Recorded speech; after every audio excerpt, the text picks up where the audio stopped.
We've got a horror-like beginning, then we're going through different dimensions like we're in a Doctor Strange movie, and Marvel redeems Cyclops once again. What's going on, Marvelites? I'm Joe. X-Men 97, Episode 3 did not disappoint, and I'm here to break it down and give my thoughts on it. So at the end of Episode 2, if you recall, we had a clone, or what looked like another Jean Grey, that approached at the door, and everyone was confused as to who the real Jean Grey was. Obviously, Beast did some tests, and we found out that the Jean Grey that arrived at the door was the actual and real Jean Grey. Now, the Jean Grey that we have been seeing has been a clone, and if you've read the comics or you know the background to it, you probably already knew that this was coming, and that is Madelyne Pryor, aka the Goblin Queen, who we see later in this episode. And obviously, once that the Jean Grey that we've been seeing finds out that she's a clone and she's very upset about this, is because Mister Sinister made her a clone exactly like Jean Grey. Not only from a physical appearance along with her powers and abilities, but also implanted all of Jean's memories into Madelyne. So you can imagine that she would think that she's the actual Jean Grey, and when she finds out that she's not, that is a problem. And then when we get into the room and she's taking care of her son Nathan when he's crying, and we get Mister Sinister talking over the little baby monitor, I mean,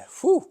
Talk about a horrific scene, and then he shows up and basically is taking over the entire X-Mansion, basically bringing them to hell. And we see Madelyne turn into the Goblin Queen and basically is now just full of rage, which again was all a part of Mister Sinister's original plan. And now she's basically super angry at everyone, including Mister Sinister and the X-Men, because she doesn't know what to believe. And now she's exerting her power, which is basically the same as Jean's powers, which is why she's able to go up against the X-Men and Magneto and pretty much give them a really good run for their money in that scene where they're at Mister Sinister's creepy mansion. I don't know what to call it. Creepy mansion lab. Jean comes through and is able to connect with Madelyne because, again, they are psychically connected, and is able to show her that life is okay and that she really did live and go through a lot of these things, including having the best moment of her life, which was giving birth to Nathan, which then allows her to kind of, feel a little bit better about herself and just really wants to get her son back. Without getting too deep into it, Mister Sinister made Madelyne Pryor so that she could have a son with Cyclops, because he knew a baby born with Scott's powers along with Jean Grey's powers, that he could possibly be the most powerful mutant around, and that he would basically utilize him as a tool so that he could basically take over the world, I guess, and dominate whatever he wanted to. Obviously, Scott and Maddie get their son back, but Mister Sinister was essentially implanting a virus into him so that he could basically be even more powerful. Based on the rest of the episode, that is going to be an issue, and he needs help. And obviously we saw that Beast said that this could take months, even years, to find a vaccine to help him. And we obviously now get Nathan being taken to the future with Bishop. He's going to bring Nathan to someone in the future who has the knowledge and the abilities to help him right now. If you know this, Nathan Summers is Cable, who is, again, a mutant from the future that we saw in the original X-Men animated series. I think the biggest thing in this storyline that's now changed is that Cyclops is redeemed by Marvel once again. If you know anything from the original animated series, they definitely put some respect on Scott's name in the first 2 episodes of this series. And in the comics, Scott actually leaves Maddie and Nathan once he finds out that Jean is alive again. And in this episode, we see that Scott does not want to abandon his son, which again is the complete opposite of what happened in the comics. And so again, they kind of redeem him from being a deadbeat dad to someone that doesn't want to abandon his son like he was abandoned. And the other thing that I think is interesting is that Jean and Maddie left on good terms, which is not necessarily how it goes in the comics to my knowledge. However, I don't think that this is the end that we will see of Maddie, because Jean and Maddie are psychically connected, and I do think that at some point in the future, I think the X-Men are going to call on Maddie to help them with going up against Mister Sinister, because we know that he is not going away. He's the big bad in this whole series. And at the end of the episode, we get a quick glimpse of where Storm is, and she's in Texas, and she's in a bar, and she's approached by a man named Forge, who, if you recall, is also a mutant who was a part of X Factor, who showed up in the X-Men animated series. But based on future episodes in this series, the next one, part of the title is Life Death Part 1, and that is a callback to a classic X-Men story between Storm and Forge. And that is most likely